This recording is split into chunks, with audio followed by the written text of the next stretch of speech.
Welcome to the History of English podcast, a podcast about the history of the English language. This is episode 108, On the Move. In this episode, we're going to look at movement, specifically the movement of people and their money. This is a story of conquest and trade and international finance. These were all important subjects in the late 1200s, and they shaped the English language by changing the way we talk about money and business. During this period, the English language acquired lots of new words related to those subjects, and it gave us a financial vocabulary that we still use today. So this time, we'll look at people and their money on the move. But before we begin, let me remind you that the website for the podcast is historyofenglishpodcast.com. And you can sign up to support the podcast at patreon.com/historyofenglish. And as always, you can reach me by email at kevin@historyofenglishpodcast.com. Now, throughout this podcast series, there have been a few themes that keep popping up. We've explored the evolution of writing and literacy and education. Those topics are all interrelated, and they've all contributed to the spread of language. Another factor that contributes to the spread of language is movement. Time and again, we've seen how languages travel with people. The Indo-European migrations, the spread of the alphabet, the spread of Latin through Roman conquest, the Anglo-Saxon invasion of Britain, all of those events shaped the English language. And of course, it was a later movement of people that led to the European conquest of the New World and the spread of English around the world. That's why I keep coming back to the idea of movement and how it impacts the evolution of language. Of course, the Norman conquest of England was another case of movement shaping language. And we've seen that the period after that conquest was a period of economic growth in Western Europe. International trade routes expanded. New products from the Mediterranean and beyond flowed into Western Europe. And European goods were sold by merchants along those same trade routes. Meanwhile, new towns were established, and local markets grew and expanded within those towns and cities. If you were a merchant looking to take advantage of all of that new commerce, you could head to a local market, like merchants had done for centuries. But you also had a new option, the regional fair. So let's begin by examining the differences between those two venues. A market was the traditional place where goods were bought and sold. Since the beginning of human civilization, almost every town had some type of market. It was the place where local residents could buy basic provisions, the things they needed for daily life. And most of the sellers were also local people, selling products that were produced locally. The market was usually open one day a week, but as towns grew, they sometimes opened several days a week. The Old English word for a market was a chap, usually spelled C-E-A-P. It was a very broad term. It could refer to an actual market, but it could also refer to a specific transaction at a market. It could also mean a bargain. And it was in that sense, as a bargain, that it has survived into modern English.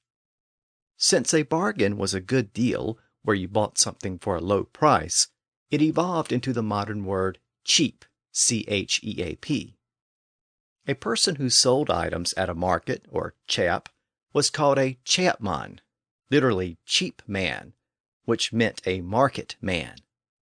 That term still survives as the surname Chapman, and if you know someone with that surname, there's a good chance that he or she had a distant ancestor who was a trader or merchant. Of course, the main activity at those markets was buying and selling. And the words buy and sell are also Old English words. You'll notice that both of those verbs are strong verbs, meaning that they don't use the traditional ed ending for past tense. Buy becomes bought, and sell becomes sold. As we've seen before, verbs that do that tend to go back to Old English. Now today, we call this type of commercial activity a business. And believe it or not, the Anglo-Saxons also used the word business. It's a native English term, even though it feels like a loan word with its multiple syllables. business is literally busyness, the state of being busy. And busy is an Old English word, originally busy. Over time, the term came to refer to a person's occupation, and then in the 1700s, it came to refer to commerce in general.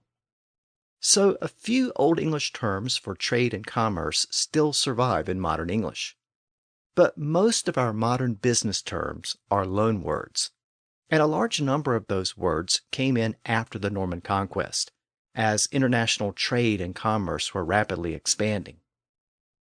Very soon after the conquest, the Old English word chap started to be replaced with the Latin and French word market. It appeared in English for the first time in the Peterborough Chronicle at the very end of the Old English period. It was one of the first French loanwords to enter English after the Norman conquest. By the early 1200s, the Old English word chapman was being replaced with the French word merchant. And just as chap and chapman were closely related words, so were market and merchant. They were really two different versions of the same root word. The earlier loan word market has the original Latin C or K sound in the middle, but the later loan word merchant has the Parisian CH sound in the middle. Another loan word that came in during the early Middle English period was the word fair. And the word fair came in during this period because fairs were a relatively new development in our story. They started to become common in the 1100s and 1200s. As I noted, fairs were similar to markets, but there were also some important differences. A fair was a huge gathering of traders and merchants from all over, not just from the local region, but from countries throughout Europe and the Mediterranean. These were professional merchants, and they sold goods from every corner of the known world, including exotic items from the Near East, Persia, India, and beyond. A fair was such a big event that only certain towns and regions had them, and they were normally held once a year. They were scheduled so that they were held at different times, thereby creating a trading circuit. That allowed professional merchants to travel from fair to fair selling their wares. These types of regional fairs were introduced in the Middle Ages as trading networks expanded. They didn't really become common in Europe until the Crusades were underway, and the Mediterranean trading networks started to bring more and more of those exotic goods into the region.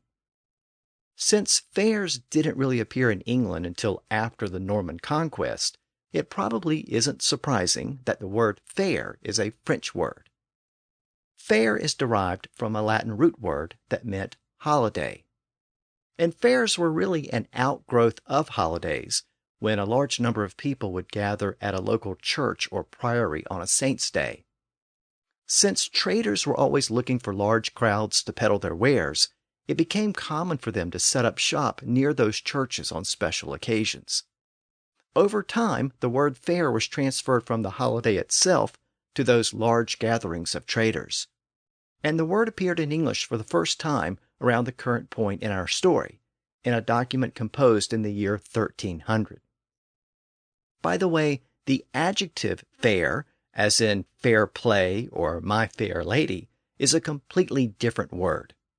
It's derived from an Old English word, and over time the pronunciation and spellings of the two words have merged.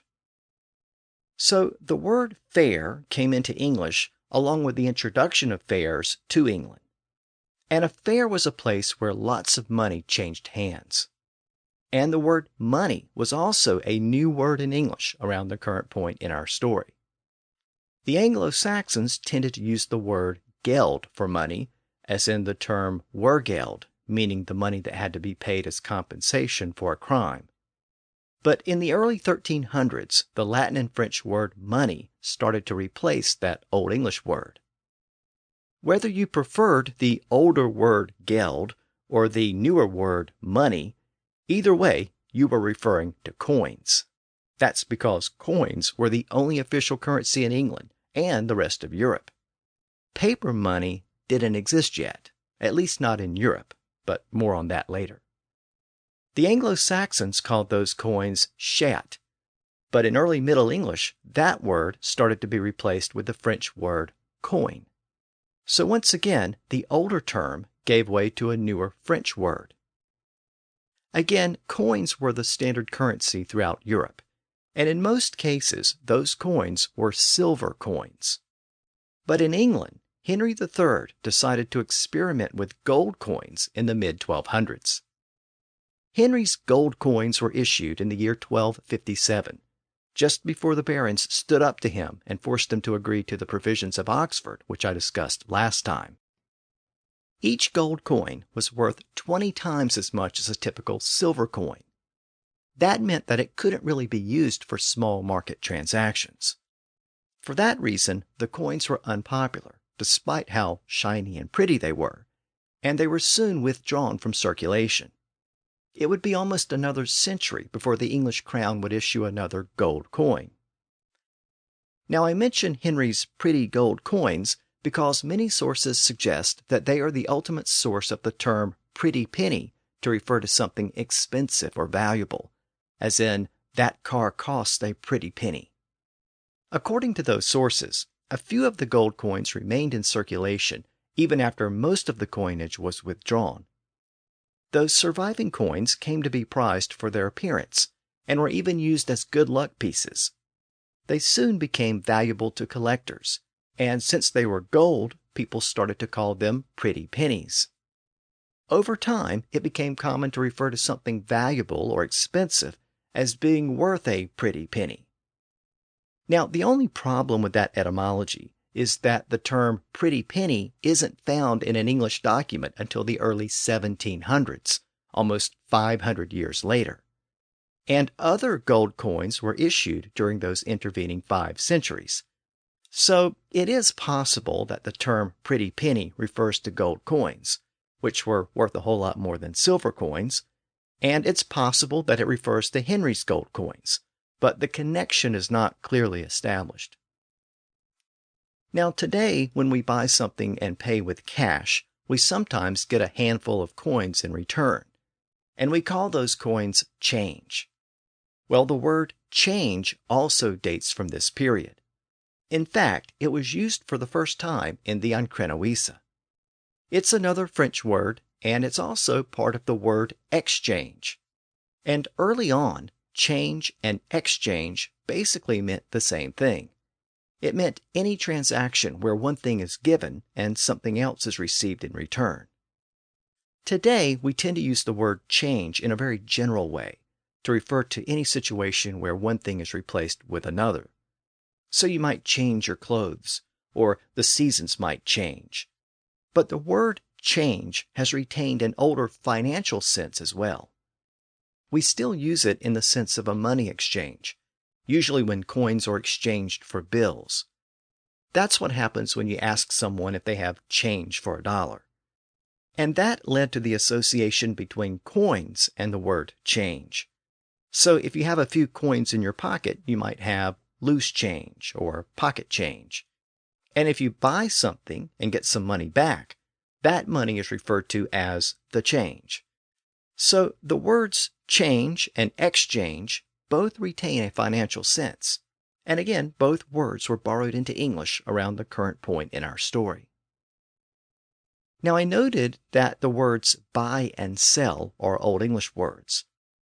Well, around the current point in our story, the word buy was supplemented with the French word purchase.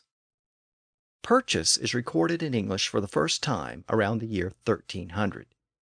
And that word purchase tells us a lot about the nature of markets and fairs in the Middle Ages. At this point, stores at fixed locations were still the exception more than the rule. So if you wanted to purchase food or other goods, you had to go to the market or fair. You had to hope that the market or fair had what you needed, and you had to search and hunt for it. So it was a type of chase, like hunters on the search for wild game. And that helps to explain the word purchase, which is literally a combination of the prefix per and the word chase. Again, it meant to search and seize, and it later acquired its modern financial sense as a business transaction. Of course, a purchase is largely dependent on price and the ability to pay. And price and pay are two other French loan words that appeared in English for the first time in the early 1200s. In fact, they both appeared for the first time in the Uncrenoisa. So as we can see, trade and commerce was having an impact on both English society and the English language in the 1200s and early 1300s. Even though England was located on an island in the northwestern corner of Europe, it was still very much a part of the trading networks that extended across Europe. It not only imported a lot of goods, it also exported many products, especially raw materials. Across the Channel, Flanders had a booming cloth and textile industry, and England provided much of the wool for that industry. England also exported lead and tin, and foodstuffs like grain and cheese. And being an island country, it also exported fish, especially herring. After the herring were caught, they were salted to help preserve them, and then they were sold to foreign merchants. Every year, merchants from Europe came to buy herring at places like Yarmouth on the east coast of England. But something very odd happened in the year 1238. In that year, the traders didn't come, and without those buyers, the fish just rotted in the markets. It was an ominous sign, and clearly something had happened to prevent the merchants from coming. But what? A well-known chronicler of the period gives us the answer. His name was Matthew Paris, and I've mentioned him before. He maintained a Latin chronicle at St. Albans Abbey in England, and he recorded an account of what happened in that year. He wrote that the traders never came to Yarmouth, and during that same year he wrote that Muslim officials from the Near East arrived in England to appeal for help. He said they spoke of a great disruption that had taken place in the East. They reported that, quote, a monstrous and inhuman race of men had burst forth from the northern mountains and had taken possession of the extensive, rich lands of the East. End quote. Today, we know these invaders as the Mongols, led by Genghis Khan. But most Western writers of this period, including Matthew Paris, refer to them as the Tartars. Much like the original Indo-Europeans and the later Huns, they were horsemen from the Eurasian steppe. As I noted, most Europeans called these people the Tartars, but Genghis Khan actually led a confederation of tribes from the steppe region, including Tartars, Mongols, and Turks. He unified those otherwise warring groups and formed a powerful coalition. So the Tartars were technically just part of that larger confederation. But it appears that Westerners like to refer to the whole group as the Tartars because the Latin word Tartarus meant underworld. So Tartars conveyed a sense that these were warriors unleashed from hell. By this point, most European nations had an experienced cavalry, like the mounted knights of Western Europe. But they were no match for Genghis Khan's warriors, who spent most of their life on horseback. Unlike knights, who were heavily armored, the steppe warriors were lightly armored and quick. The Mongols also didn't adhere to the notions of chivalry that governed Western knights. Genghis's warriors would do whatever it took to win. If needed, they would use subterfuge and misdirection. They used literal smoke screens to hide their movements. And when they advanced, they would destroy everything in their way. It was an older, more brutal form of warfare, and it also contained an element of shock and awe. The fear of the Mongols was so great that very often people in their way just gave up without a fight rather than risking annihilation. Early on, the Mongols, or Tartars, spread east and looted Beijing in China in the year 1215. They soon conquered northern China, and then they turned westward and conquered Persia a few years later. Then Genghis Khan's forces swept through modern-day Turkey and reached the Caucasus region in the year 1221. Then they moved northward and invaded Russia the following year. Genghis Khan's intention was to conquer all of Europe and create an empire that extended from the Atlantic to the Pacific. Panic soon spread throughout Western Europe. But Central Europe was spared for a while when Genghis Khan died in the year 1227. The campaigns resumed under the leadership of Genghis's son, and a decade later the Mongol forces swept through Moscow, and over the next 4 years they completed the conquest of Russia and Ukraine. And that was the state of things in the year 1238, when merchants from northern Europe didn't come to Yarmouth to buy herring. That shows how formidable and fierce the steppe warriors were, even at this late date. Their opponents were often surprised at how much territory the Mongol riders could cover on horseback. Not only were they fast, they simply didn't stop. They would ride for miles and miles, all day long without stopping. Now this raises an interesting question. How did the Mongols ride for so long without stopping to rest, or stopping to eat? I mean, it wasn't like there were restaurants along the way. Well, the Mongols, or Tartars, had found a solution to that problem. They invented fast food. Literally fast food. And in some ways, McDonald's owes a debt to the Mongols. The Mongols ate raw meat, so they didn't have to take time to cook it. But being raw, it was tough to eat. So they developed a way to tenderize the meat. They would take a slab of raw beef and place it under their saddle. As they rode throughout the day, the up and down motion of the saddle tenderized the beef. This process actually shredded the beef and cut it into small pieces. The riders could then take the bits and morsels and eat it as they were riding. They could also wait until they had completed their ride and then season the ground beef and eat it that way. When the Mongols, or Tartars, completed their conquest of northern Europe, this new type of cuisine was introduced to Russia. This dish of seasoned raw ground meat later became popular in France, where it was called steak tartare, after the people who had introduced it to Western Europe. And we still have that dish to this day. In France, the dish was sometimes served with a mayonnaise-based sauce called tartar sauce, which we also still have today. By the 1600s, the ground beef dish had made its way to Hamburg in Germany. It was served in a patty that was cooked, and it was such a popular dish that people throughout Europe started to call it Hamburg steak. The meat dish eventually spread to North America with a wave of German immigration in the 1800s. And in America, the Hamburg steak was often served in a bun as a sandwich, called hamburgers.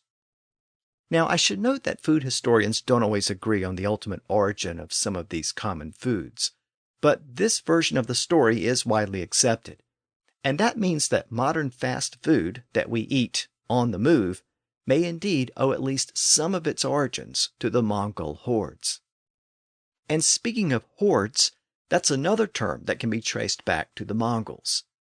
In fact, it was another general term for the Mongol warriors. So they might have been referred to as the Mongols or the Tartars, or simply as the horde. The word actually comes to us from the language of the Mongol and Turkish horsemen. The Mongol and Turkish languages are often grouped together within the same language family called the Altaic family. And the Turkic word for their camp was ordu.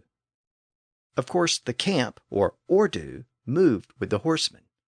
So the word ordu became synonymous with the warriors themselves. Eastern Europeans were keenly aware of the movement of the Mongols and the threat that the Mongols posed. So the word ordu passed into most of the Eastern European languages as a general term for the Mongol warriors. Within Polish, it picked up a slight H sound at the front, from ordu to horda, and from there it made its way into English as horde in the 1500s. Again, even within English, it was originally used to refer to the Mongol tribes, but over time it's acquired a much broader meaning as a large group of fierce or uncontrollable people. I mentioned last time that Old English also had the word hoard, meaning a collection of valuables or other objects. That's where we get the term hoarder for someone who can't throw anything away. And since both words convey a sense of a collection or large group of things, they often get confused. But hoard, meaning a collection of objects, is the Old English word. And horde, meaning a rough, uncivilized gang, is the word borrowed from the Mongolian horsemen. Now, as I noted, the Mongol horde conquered Russia and presumably introduced steak tartare to the region. But they weren't satisfied with that. They then proceeded into Poland and Hungary and conquered those regions as well. By that point, most of north-central Europe had been devastated by the Mongols, and their plan was still to proceed further west, all the way to the Atlantic. Concern and panic spread throughout Western Europe. But Western Europe was spared. The Mongol leader, Genghis Khan's son Ögedei, died the following year. And in keeping with custom, the Mongol armies withdrew and returned home to elect a new Khan. The new Khan was Genghis's grandson, Kublai. His focus was much more on the east than the west. So rather than continuing the invasion of Europe, he chose instead to complete the conquest of China. And once China was under his control, Kublai Khan established the Yuan dynasty there. Technically, the Mongol Empire included China, Korea, Tibet, Persia, Russia, and parts of Eastern Europe and the Middle East. It was the largest empire the world has ever seen. But despite the massive size of the empire, Kublai Khan focused his direct rule on China. The governance of the western regions was left to local rulers. In later centuries, after the main empire had collapsed, one of those local rulers in the west conquered much of India and formed what became known as the Mughal Empire, based on an Arabic and Persian version of the word Mongol.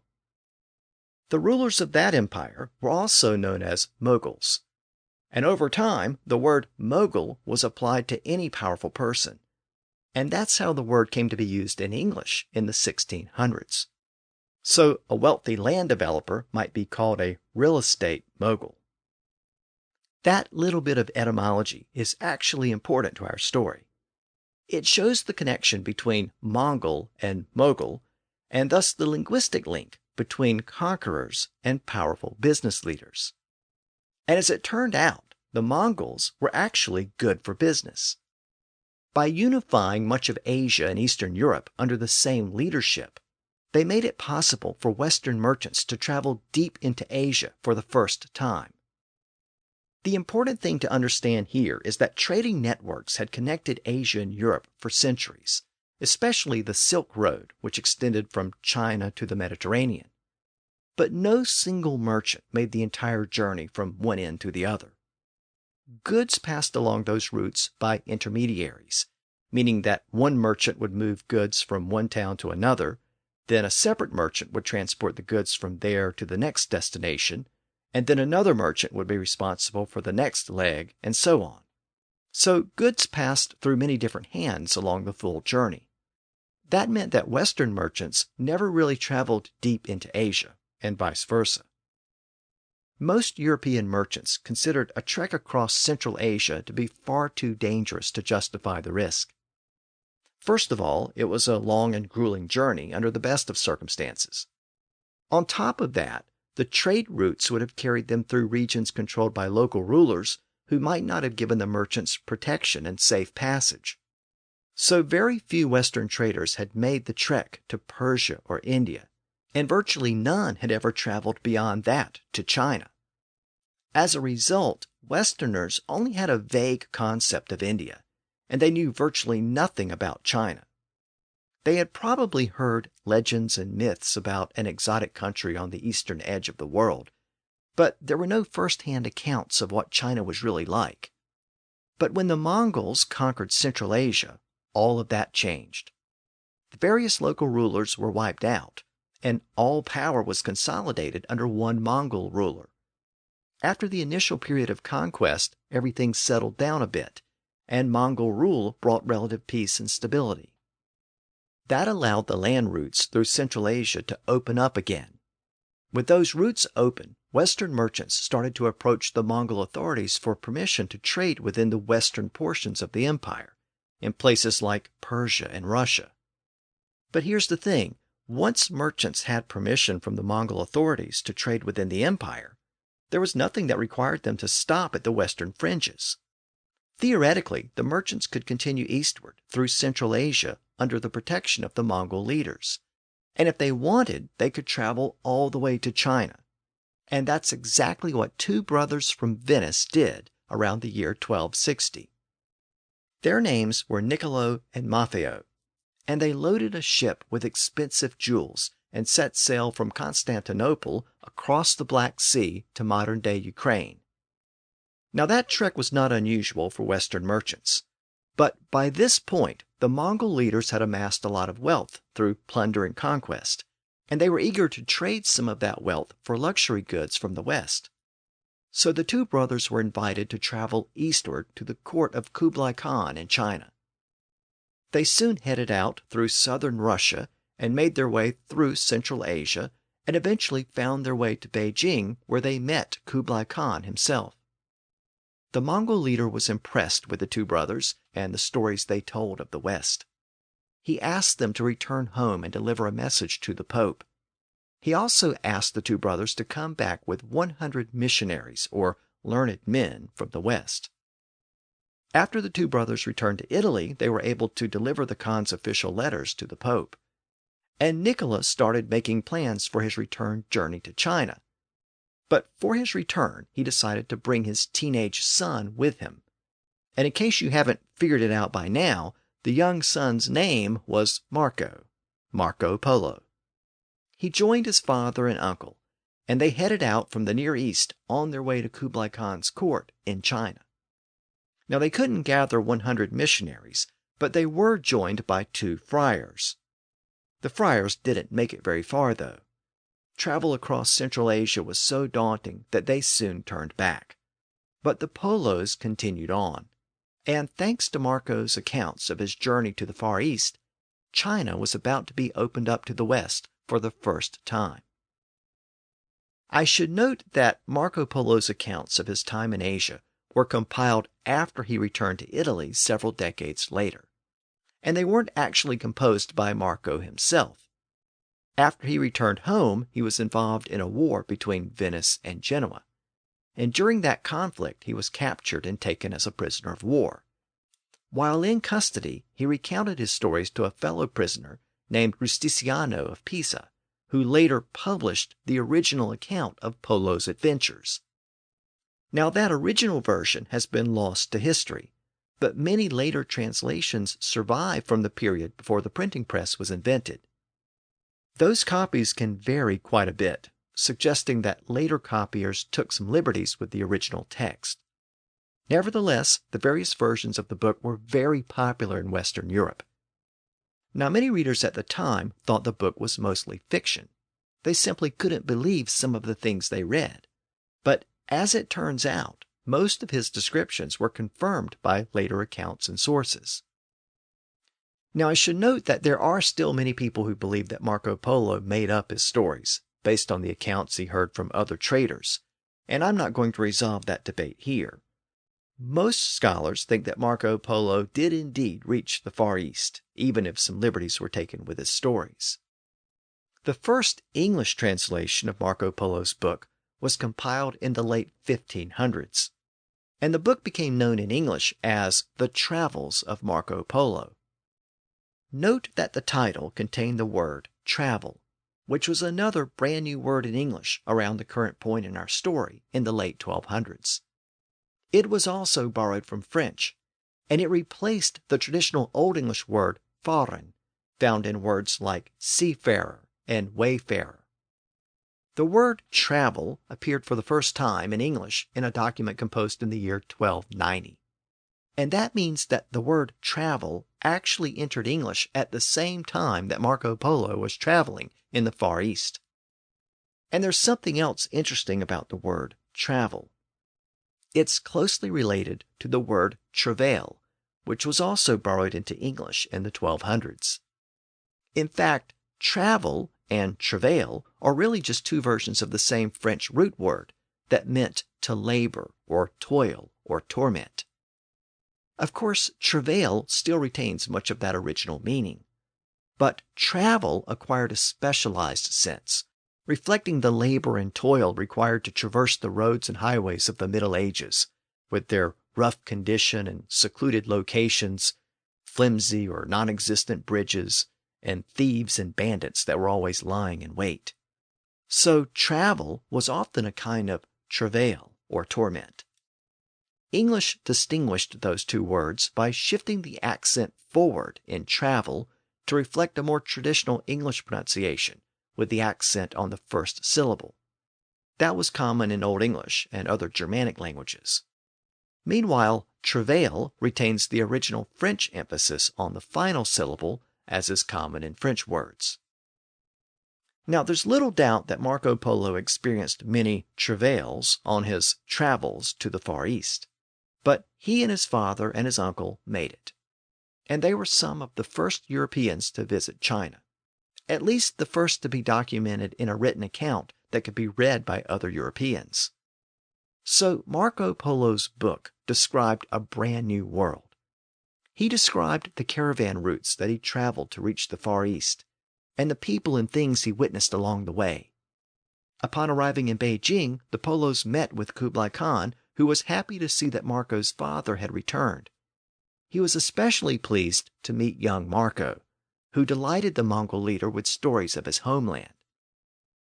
Now Marco remained in China for many years, and during that time, Kublai Khan sent Marco on many fact-finding missions to distant parts of the empire. That allowed Marco to compile a detailed account of not only the Mongolian court, but also many other parts of Central Asia and the Far East. And to the surprise of many Westerners, he described a region that was wealthy, civilized, and technologically advanced. Now Marco traveled to the far-flung corners of the Mongolian Empire, and he collected accounts of other adjacent regions. He provided the first written account of Japan as well, an island nation which he called Jipangu, based on the Chinese name which meant Land of the Rising Sun. Now Japan was never part of the Mongolian Empire, even though the Mongols launched at least 2 major invasions by sea to capture the island in the late 1200s. Both invasions were disrupted by high winds and rough seas, perhaps a typhoon. Marco Polo's accounts even contain a description of one of those failed naval campaigns. In Japan, the heavy winds that turned back the Mongol fleet were regarded as divine intervention, so they called those winds the divine winds, or in the original Japanese, kamikaze. Of course, that term was later applied to Japanese bombers who flew suicide missions in World War II. And after that, the Japanese word kamikaze entered English. Today, it usually denotes an action that's either reckless or self-destructive. But ultimately, the word can be traced back to a failed Mongol invasion of Japan around the current point in our story. Now, Marco Polo not only encountered new places and new cultures, he also encountered new things. According to legend, one of the things that Marco Polo supposedly discovered in China and brought back to Italy was pasta. Pasta had been made and eaten in China for centuries, and Marco Polo did describe a type of pasta in his accounts. But the idea that he actually introduced pasta to Italy is unlikely. Arab cultures had been eating pasta dishes for several centuries prior to Marco's excursion to China, and Arab traders were in constant contact with Italian traders around the Mediterranean. So most scholars suspect that pasta came to Italy from the Arab world. Also, an Arab geographer named Idrisi described pasta that he found in Sicily in the year 1154. Exactly 1 century before Marco Polo was even born. So, while there isn't definitive proof one way or the other, you might want to take the legend that Marco Polo introduced pasta to Italy with a grain of salt, or if you're making a pasta dish, with a pinch of salt. So, when Marco Polo encountered pasta in China, he may or may not have seen it before. there was something that he definitely saw in China for the first time. And that other thing is very important to the theme of this episode. In the accounts of his travels, Marco Polo said that he routinely encountered money made from paper. And that was mind-blowing to Europeans, especially European merchants. Remember that Europe only knew money in the form of coins, and mostly silver coins. The idea that merchants could just use some random material like paper was unheard of in the West. In fact, paper itself was still very rare in Northern Europe. It was in limited use around the Mediterranean, but even there, people didn't consider a man-made product with little inherent value to be suitable for a type of currency. It appears that the Chinese were using paper money on a limited basis before the Mongolian conquest, but the Mongols really embraced the idea, and it was during their rule that paper money became a standard medium of exchange. Marco Polo was so impressed by the idea that one of his chapters was titled, "How the Great Khan Causeth the Bark of Trees, made into something like paper, to pass for money all over his country." This period in the 1200s and 1300s was really the first time that any country used paper money on a widespread basis before the modern era. The Mongolians liked the idea of paper money because they had to administer a massive empire. For example, paper money made it easier to collect taxes from the far-flung corners of the empire. Without paper, tax collectors had to load coins onto wagons and transport them over rough and dangerous roads for thousands of miles. Remember the travails of travel in the Middle Ages. This was also a problem for merchants. They also had to transport large sums of money.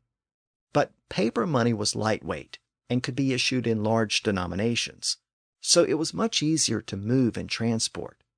It was also easier to replace if it was lost or stolen. Now, as it turned out, back in Europe, Western merchants were trying to solve some of these same problems. They didn't come up with paper money, but they did come up with a money substitute. And that innovation led to the modern banking and financial system that we use today. And that innovation also changed the vocabulary of the English language. So let me conclude this episode by explaining how the long-range movement of money shaped the modern financial system and shaped the English language. Now, when it comes to the movement of money along those long-distance trading routes, there were two major problems. One was financial and one was practical. The first problem was the financial problem, the fact that currencies varied from one region to the next. Obviously, England didn't use the same currency as France or Florence or the Mongolian Empire. That meant that money had to be changed from one currency to the next as goods moved from region to region. So the increase in international trade in the Middle Ages led to an increased need for money changers, people with the expertise and ability to exchange one currency for another at the proper exchange rate. And the people who were in the best position to handle those exchanges were the merchants right in the middle of those international trade networks. And those were the merchants in Italy. They were located at the transition point between the East and the West. So as goods came into or out of Western Europe, the Italian merchants were in the perfect position to handle the money transactions.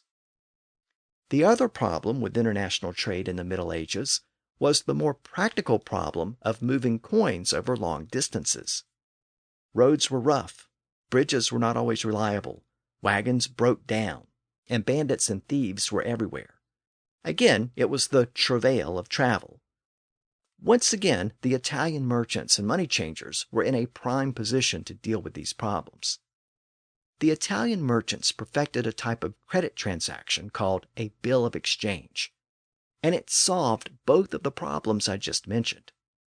It enabled a merchant in one country to buy goods in another country without having to figure out the currency exchange rate and without having to carry a wagon full of coins over hundreds or thousands of miles. These were sophisticated financial instruments, but to simplify it a bit, the buyer essentially took out a loan with the Italian financier. But rather than receiving money, the buyer received an IOU document that he could deliver to the seller. When the buyer received the goods from the seller, he handed over the financier's IOU document as payment. The seller could then redeem the IOU from the Italian financier in the seller's own local currency. But how was he supposed to do that? Well, remember all of the fairs held throughout Europe that I discussed earlier in the episode? Those fairs attracted merchants and traders, but they also attracted those Italian financiers and their agents. In fact, that's where they did much of their business in Central and Northern Europe. All the seller had to do was to go to the next regional fair and meet with the financier's agents, and they would redeem the IOU and handle the exchange of the currency at the same time. Of course, the seller might have outstanding accounts with the same financier, so those debts were also settled at the same time.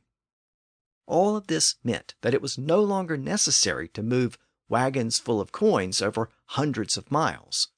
The money was simply moved on paper or parchment from one merchant's account to the other. Just a few seconds, no heavy lifting, no broken down wagons, no thieves hiding in the forest. No more travails of travel. It was all handled on the accounts of the financiers. And not surprisingly, the word account appeared for the first time in an English document around this time, in the year 1300.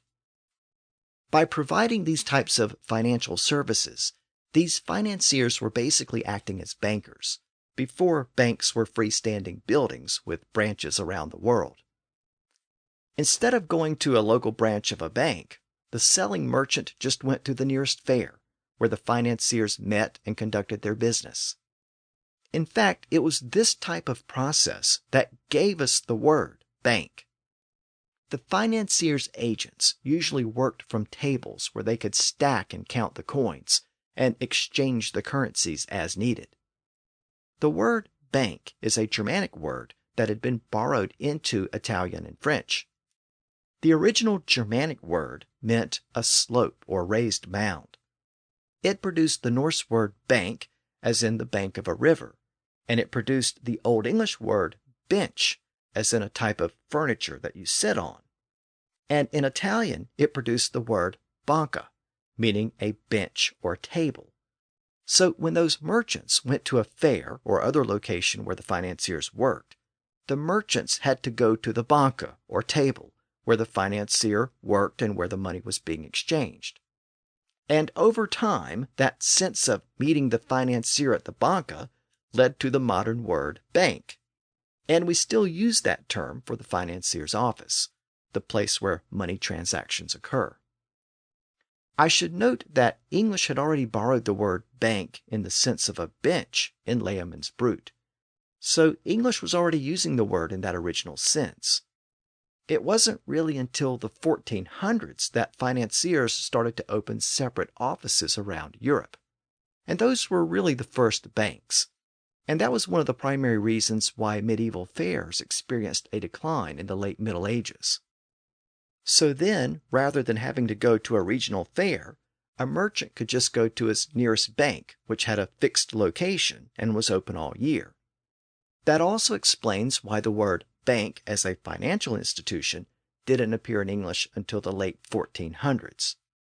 The word itself was already in the language, meaning a type of bench, but the modern sense didn't develop until later. Now, I noted that these early financial transactions centered around a specific type of document called a bill of exchange, and it was essentially a loan from the financier, which was repaid by the buyer at a later date.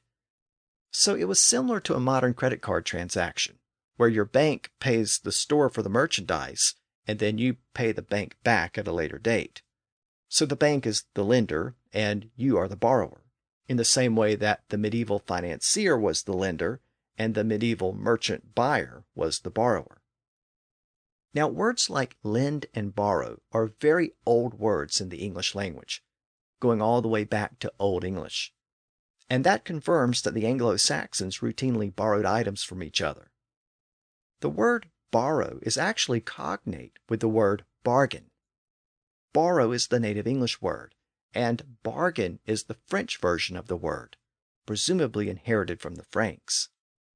As I noted earlier, the word bargain was borrowed into English in the early 1300s. So around the current point in our story, English had both borrow and bargain in its vocabulary. Of course, if a merchant borrowed money from a financier, that merchant incurred a debt, and he became a debtor. The words debt and debtor were borrowed from Latin and French, and both of those words were brand new words in English in the early 1200s. Both words were found for the first time in English in the Conquests. I mentioned that these transactions were very sophisticated, and that was in part because financiers had to get around the restrictions on usury imposed by the church. Usury referred to the interest charged by the lender. It was the lender's profit. But the church said that it was a sin, and a lender could theoretically be excommunicated for charging interest. So the interest had to be disguised. It was sometimes disguised as a late fee, and modern scholars are confident that the late fee was intended as interest in those loans because for some lenders, every single loan incurred the late fee. Now, usury is a Latin term, and it's actually from the same root as the word use. Usury was the cost of using someone else's money for a certain period of time. The word usury started to appear in English documents around the year 1300. But English merchants were very familiar with the word before that because it was the biggest obstacle to these loan transactions. It was a sinful action, so it always had a negative connotation. There was no such thing as good usury. A couple of centuries later, the word interest was borrowed into English. And by that point, the harsh restrictions on usury had been relaxed. So the word interest came to refer to the legally acceptable interest that a lender could charge. And usury retained its original sense as something sinful or illegal. So today, usury mostly refers to interest that exceeds the rate permitted by law. As I noted, these loans had to be paid back at some point, often at the regional fairs where these types of financial accounts were settled. Now, when a debt was paid back, you could describe the debt as being paid. As we saw earlier, the word pay was a brand new word in the English language, being used in the Conquests for the first time. But there was another pair of words that could also be used to describe the repayment of a debt.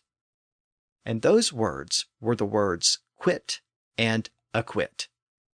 Those are really just two versions of the same Latin and French root word, and they were both used interchangeably to refer to the payment of a debt.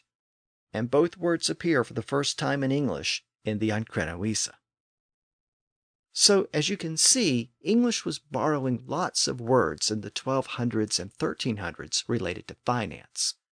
That included words like pay and price, money, coin, change, exchange, bargain, account, debt, debtor, usury, quit, and acquit. The appearance of those words reflects how the English vocabulary was being expanded by these financial developments. And these financial developments were largely tied to the movement of money and people across vast distances. Interestingly, many of the developments I discussed in this episode were interrupted over the next couple of centuries. The Mongolian Empire started to fracture and fall apart during the 1300s. The Ming dynasty overthrew the Mongols in China. They once again turned inward, and the Central Asian trading networks started to dry up again. Inflation caused the Chinese to stop using paper money, and the 100 Years' War and the historic plague known as the Black Death swept across Europe, and that weakened the financial networks of the Italian merchants. It wasn't until the late 1400s that these trends were reversed. It was then that the Medici family started to give Italian banking a new life, and European explorers like Christopher Columbus looked for new ways to reach the Far East, this time by sea. And obviously, those developments are very important to the spread of English around the world. But it's important to keep in mind that there was this brief period of exploration in the 1200s and early 1300s when the Far West met the Far East, when traders and missionaries moved around the world with relative ease, when trade and commerce expanded at a rapid rate, and when the English language borrowed lots of new words to reflect those developments. Next time, we'll return to the language itself, and we'll look at some important grammatical developments that were taking place in English in the late 1200s. We'll also explore a couple of new songs that were composed in English during the same time period. So until then, thanks for listening to the History of English podcast.